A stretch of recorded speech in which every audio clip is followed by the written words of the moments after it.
would be mad too. Then you age like bananas. They age like fucking bananas. I swear to God. And look at us. We be like 45, 50, still looking in our 20s. You don't think that makes them white people angry and upset when they got to go look in the mirror and smile and see all them fucking lines? Boy, I want to jump off a bridge and land and sound like a cracked egg if I was them. That shit is horrible. We don't think about what they go through. Watch Botch. Have y'all ever watched Botch? Every time a white person go in there, they say they hate what they see.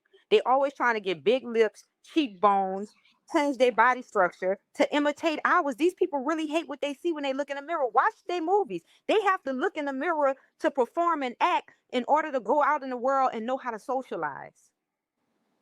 That's an act. That's a front. That's not real. When they get home, they pull out their hair. They mutilators. They cut themselves. This is factual. To cope. We don't understand what they go through and why they. That shit is deep. It's just too much.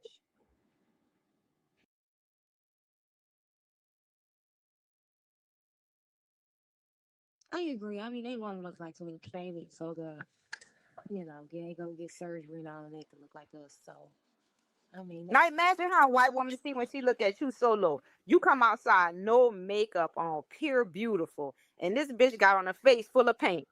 You don't think that makes her insecure? You don't think she want to be like, damn, I wish I didn't have to wear makeup and I still can get attention? Look at us. We can have on all of our clothes and still look good. Every time you see white women, they got to be half naked. They can't even look good in casual clothes.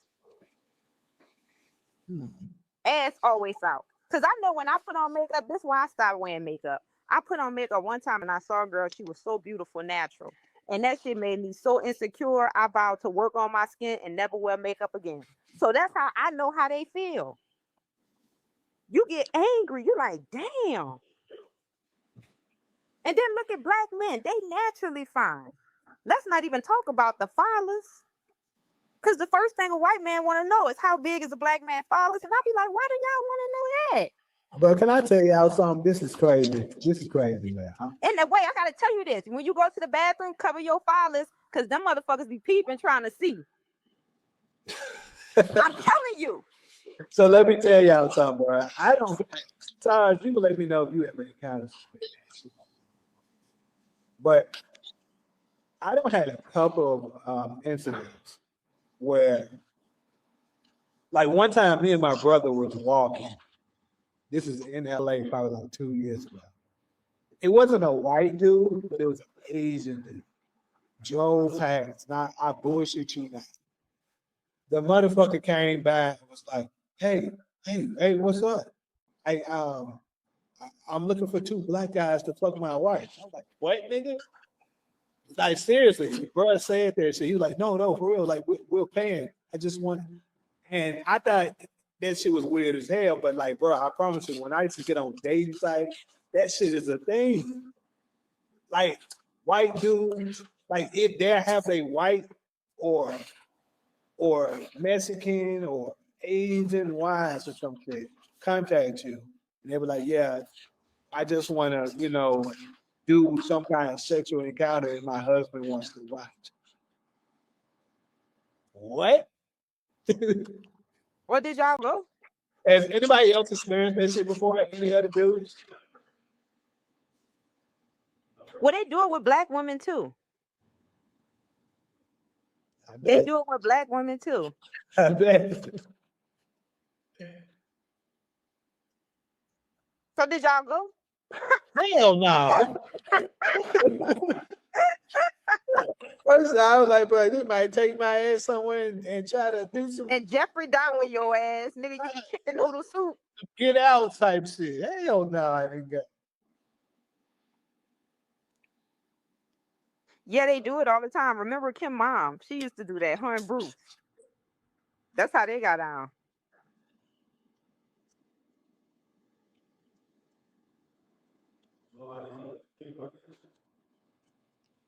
It's movies about that too. It's a movie called Milk. You ever saw that movie Milk? It's a movie called Milk. You know what else they do?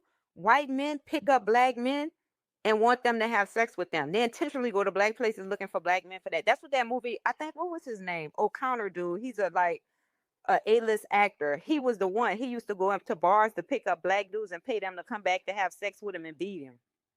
Shit's crazy shit. It's called Milk. Yep, it was two A-list actors in that. That's how they get down. They have six satisfactions. Look at Richard Gere. He stuck a gerbil in his ass.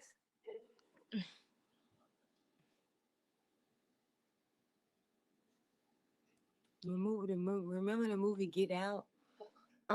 See, Get Out was easy for me to watch because I was way conscious. I was conscious already by the time Get Out came out. I had already knew what that was about. Uh, anyway, I'm gonna go ahead and move on to this next one. This one might, I don't know, might get a little heat. Let's see. Is I heard some people debating this before, and I thought I'll bring it forward to us. Is success making black people lonely? And let me allow me to elaborate a little bit on the subject of what I mean. So basically, what they were implying is that a lot of the times when we make it to the top, we be so fixated and so tunnel vision on making our money that we sort of neglect other things that's important that may matter as far as far as maybe getting a wife or getting a husband, things of that nature. Instead of instead of honoring and making it a priority for things such as family. Do y'all think it's possibly being, I guess you can sort of say, like at the bottom of the barrel for so long? 'Cause I don't think we at the bottom of the barrel, but that's the narrative that's pushed. You know, us being at the bottom of the barrel for so long that we be so focused on just the money that we forget about other things like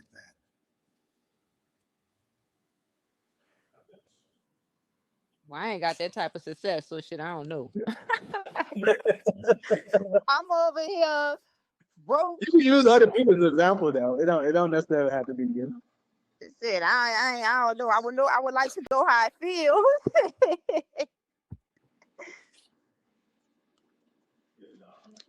I'll do my take. But well, I would say like a lot of times when black people are successful, they don't. I would say yes because usually like are we working too much that we're not focusing on family? I think it's a trauma response from when we grew up. Like where we are now, like you know, our parents grew up in the 70s. They were like 20 years old in the 70s, the 80s, the 90s. Like they went through some hard years. I think in black society, black community, we went through hard years. So we saw our families struggling with us as children.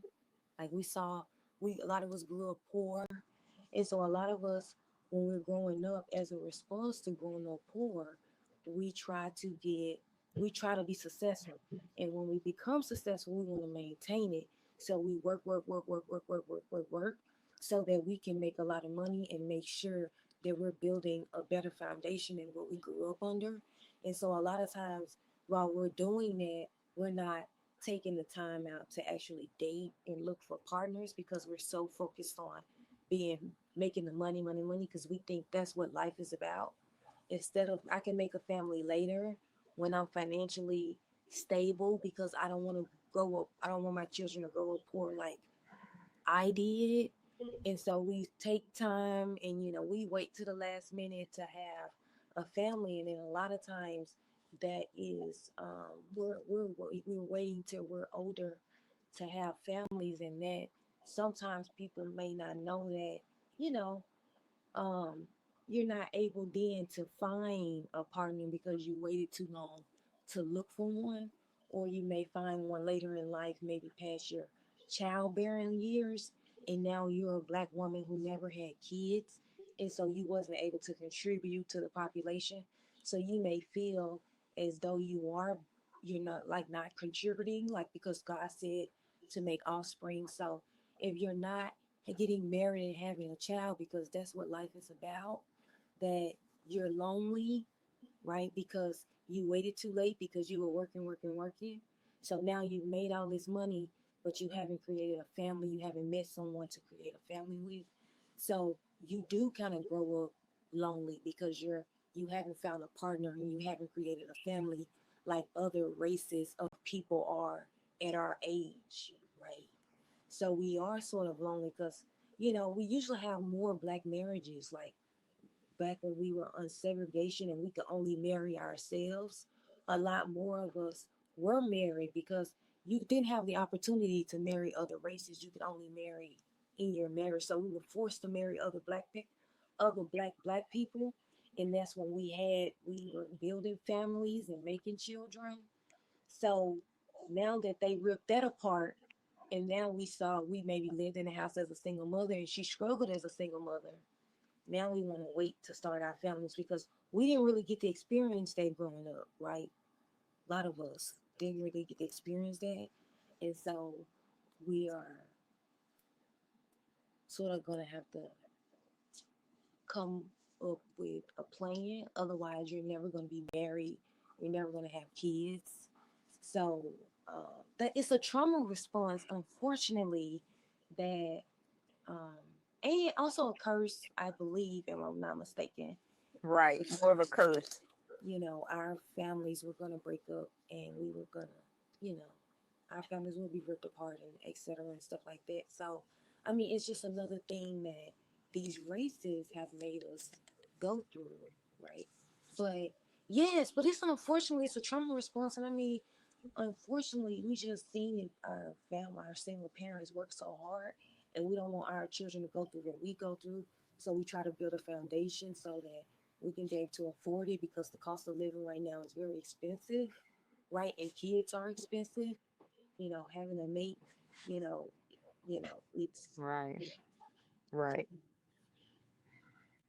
that to me. That's where the singlehood. So yes, we are more single because at first we could only um more of us, like, for example, when when we decide to marry outside of our races, that's one less black person that's going to get married, right?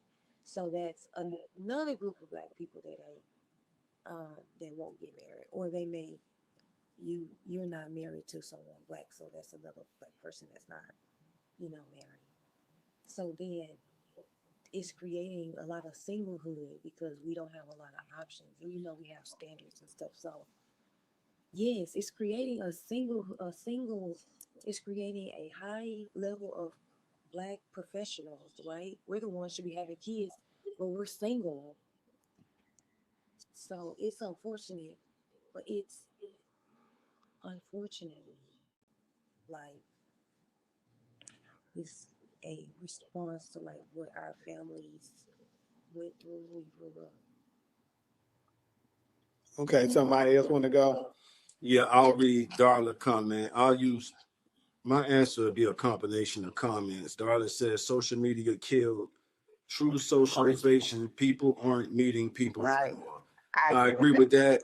The only thing I'll add to that, Darla D, is that I think eventually at some point that's going to lead us to being around the people we prefer to be around and the people we choose to be around. So Right. it's a cold period right now, and your comment is absolutely right.